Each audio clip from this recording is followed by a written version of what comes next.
In the classic film Judgment at Nuremberg, actor Spencer Tracy said, "Just because something is logical does not make it right."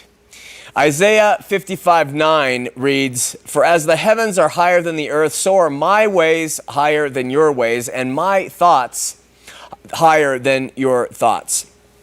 When men and women are not satisfied with the information that God gives us in His Word, when His ways are not logical enough for them, they often construct their own doctrines and practices to fill this faithless void. And if they are Joseph Smith, they call these things revelations. God does not tell us in His Word what we are going to do for eternity. So Joseph did. God did not delineate what the state of human families would be in the hereafter. So Joseph did. You see, Joseph learned to love telling people about things that they could not see, but claimed that only he could see. In his early life, he used to take a rock and go around to people's farms and say, "I can tell you where there's buried treasure on your farm by looking in this rock." And for a fee, he would try and get this treasure secured for the family as a treasure revelator and seer. And he was arrested and convicted of this in a court of law. This is documented evidence. He did this with this rock on people's property and was convicted for it. So then, with the very same rock, he suddenly claims to have found a golden book in a hill close to his home, and with that rock, he translated that into a book called the Book of Mormon. When he discovered that revealing so-called hidden spiritual truths was much more defensible in life, he gave up money digging and built himself the reputation of being a prophet, seer, and revelator of hidden religious truth. What happened to the Aboriginals who had not heard the Mormon gospel? Joseph told us. What did man do before he came to earth? Joseph told us. Where did man come from? Joseph contradicted the Bible and gave us a more logical, if not more Hellenistic, response. Where did God come from? What does God look like? How was Jesus conceived? Where did Satan come from? What do you do if you meet a spirit? Joseph explained it all in detail, all the way down to how to shake hands with a spirit if you come across one. Just like he explained in detail where buried treasures were that only he could see with the rock in front of his face. What happens to children if they die? Joseph told us. What's the purpose of life? What will we do in heaven?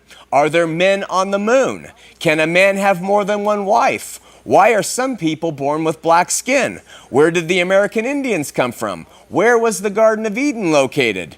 And on and on and on, Joseph told us because Joseph could see. And people believed him the world over because he filled in the gaps and he provided certainty. And with that certainty, he killed the process of faith and people trusting God. You see, now they say they know. They know the Book of Mormon is true. They know that they existed before they came to this world. They know the church is true. They know Thomas S. Monson is a prophet. Not they trust, not they believe, they know. Charlatans have always claimed to know the hidden secrets of life, of God, and about the world. But God says, trust me, trust my word, and you will know the truth, and the truth will set you free. Growing up in Huntington Beach, I had a couple of friends whom I always loved and resonated, even if we didn't hang out with each other all the time. And one was a very artistic girl whose name was Holly, and she has been my friend since I was 11 years old. Holly is now a respected artist, educated, graduated from Yale, a master's in art, successful, and I had the blessing of being able to catch up with her the other day over lunch in Los Angeles.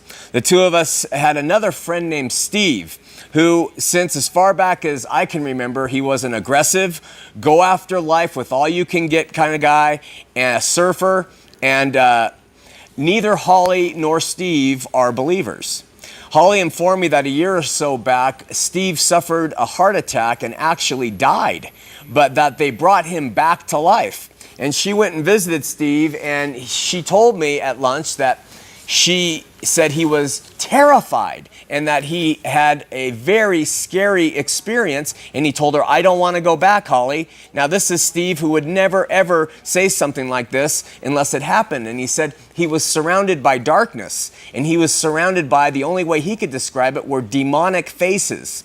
And this was just not something that Macho Steve would say, but Holly says she could tell he had experienced what he had experienced. 6 weeks later, Steve suffered another heart attack, and this time he died.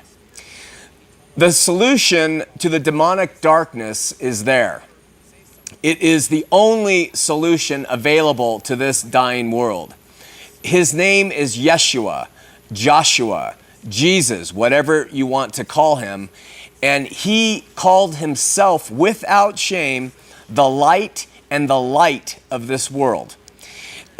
Some hear his call because he calls to all to receive him, but some will not. I hope that Steve, in the short interim of his life, before he returned to the Spirit, was able to discover and receive Yeshua's call. It literally means the difference between an eternal life in light or an eternal life in darkness. I pray that Holly hears the call too. And with that, let's have a prayer.